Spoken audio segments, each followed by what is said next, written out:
to another episode of the Canadian Watch Monkey, and today I'm going to be talking about this Cartier, which all intents and purposes really does look authentic.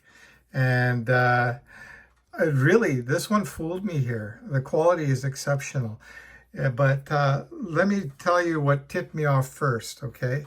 That it might not be original. So my first clue was that while winding the watch, I don't know if you guys can hear that. It's quite coarse. It doesn't feel as smooth as it should.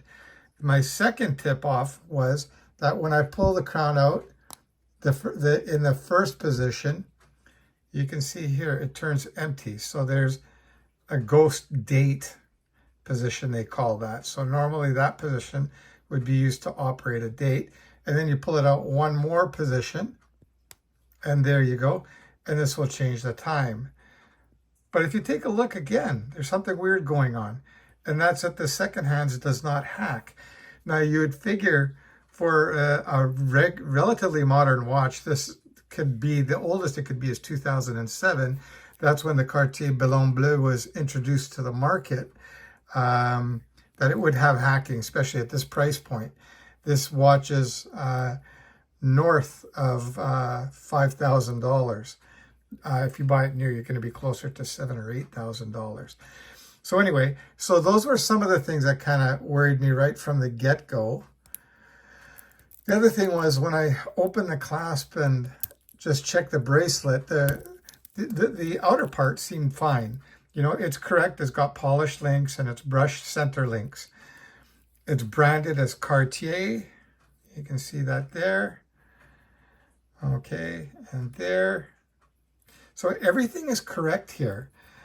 Even on the back of the bracelet, I don't know if you'll be able to see the numbers there. Yeah, you kind of can. Let me get in a little bit. There it is. So CEPD6H, and it's got the correct marking here as well.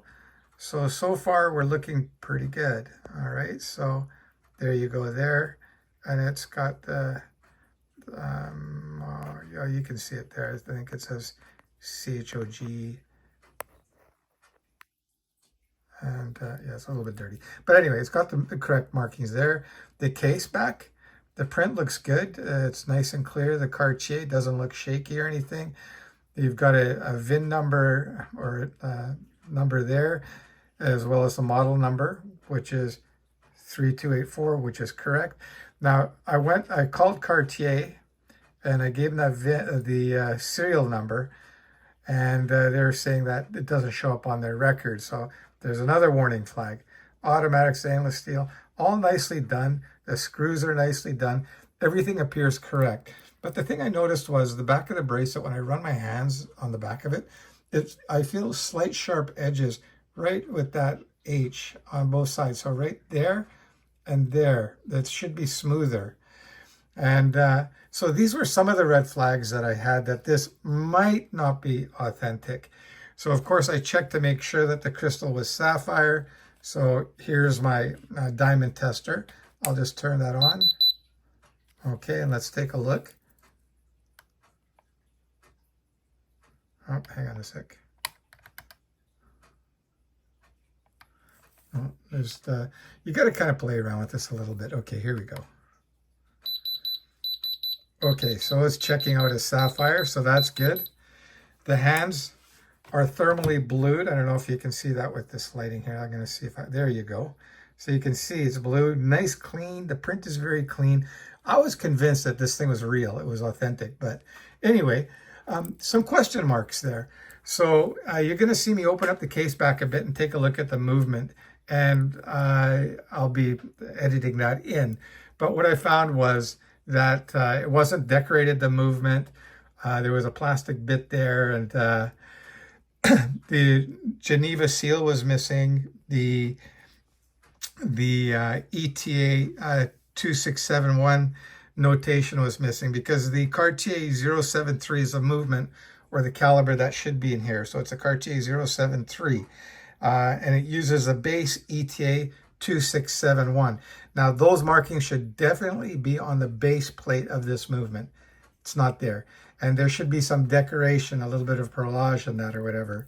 And that's also missing. So anyway, I brought it to my watchmaker just to confirm my worries. And sure enough, it's not correct. Now, the other thing, I've got a time grapher here. This watch should be running at 28,000 beats per hour, and this does not. So I'm just going to show you here on my time grapher very quickly. I'll pop that in here. It's a really nice looking watch. It's really too bad. Okay, so let's take a look at the numbers that we're going to get out of here. Okay, so you can see it's running fast. It takes time to settle in. It'll give it a chance. So that's plus 21. The amplitude is a little on the low side at 243. The beat error is 0.2 milliseconds. But more importantly is the beat rate. As I mentioned, it should be 28,000. This is running at 21,600. So this definitely is not correct. So those were all the red flags. But anyway, I'm going to show you the movement inside. And just a warning to you guys, be very careful out there when you're going to be spending your hard-earned money on a used watch. Get it checked out closely.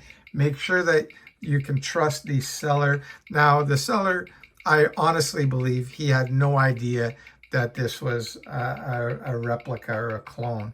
But anyway, that's just a warning to you guys. Be careful out there. I got fooled until I took a deeper dive into it. So yeah, lesson learned, guys. Anyway, I'm going to be opening up the watch now for you, and you can take a look and see what an incorrect movement looks like in the Ballon Bleu 36 millimeter by Cartier. So here's the Cartier Ballon Bleu 36 millimeter. I'm guessing this is a super clone. It's a very nice looking watch, and the build quality seems to be really good. I noticed though that the back of the bracelet was a little bit rough, and the other thing that I noticed now is that there's no ETA markings denoting the actual caliber. You've got a rotor signed Cartier on it and not much else, and you can see it's generic. There's no markings on it. I checked all over to see if there's any ETA marking, because this is an ETA based movement. And hang on a sec, let me just move the rotor a little bit for you guys. Okay, just so you can see that there really is no markings whatsoever anywhere to denote what caliber this is, and this is not correct.